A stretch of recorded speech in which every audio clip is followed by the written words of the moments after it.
Pagbukas sa UAP Season 88, bit-bit ang temang Strength in Motion, Hope in Action. Naging makulay ang opening ceremony na ginanap sa UST campus na binigyang buhay ng mga atleta mula sa 8 universities.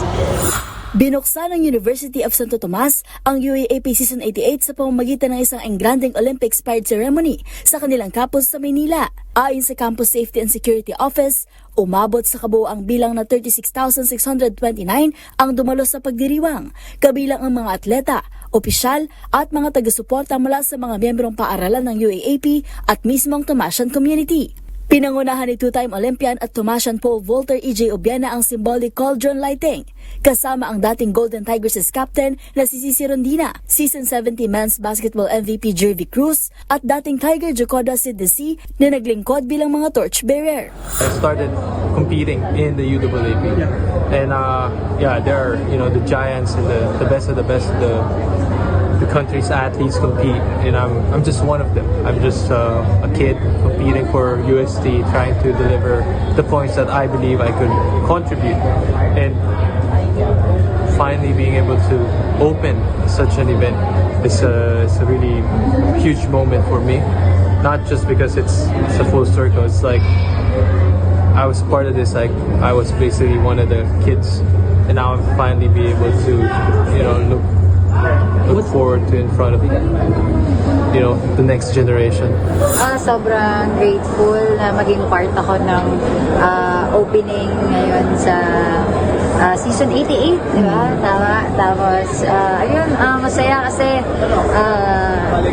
sobrang magandang balikan yung UST talaga.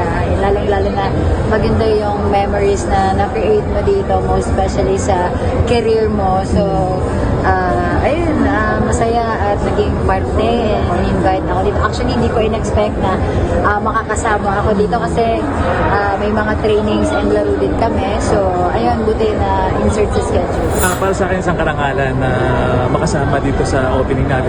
Lalo na napakadaming successful na athlete na galing sa UST. So, sabi ko sinabihan ako ni Sir Rod, sobrang excited ako excited ako na makasama doon sa gantong natin na opening. So, para sa akin, napakalaking karangalan. Tumawid din sa Arc of the Centuries ang mga atleta mula sa 8 paaralan ng UAAP habang nagpakita ng drone lights sa impapawid na naglalarawan ng mga logo ng bawat universidad. Nagbigay aliw naman ng mga Tomasian celebrity kung saan inawit ni UST alumnus Kian Cipriano ang opisyal na tema ng UAAP na Strength in Motion, Hope in Action, kasama ang UST Salingawi Dance Troupe. Nagbigay sorpresa rin ang popstar at UST Education High School alumna na si Sarah Geronimo na umawit ng ilan sa kanyang mga sikat na kanta. Formal na binuksan ni UAAP Season 88 Chairman at UST Rector Father Richard Ang mga palaro at inilarawan ng Flame of Hope bilang simbolo ng pagkakaisa at sportsmanship sa year-long kompetisyon. Nagtapos ang pagdiriwang sa pamamagitan ng 8 minutong pyro musical display at isang concert na tampok ang mga OPM act na sina Rob Daniel, Earl Agustin at Lola Amor. Kasalukuyan ng umaarangkada ang Men's Collegiate Basketball na nagsimula noon pang Sabado, September 20 sa UST Quadricentennial Pavilion. Mula rito sa UST Campus, para sa MBC TV Network News, ito si Mili Borja ng DZRH TV, una sa Pilipinas, una sa Pilipino.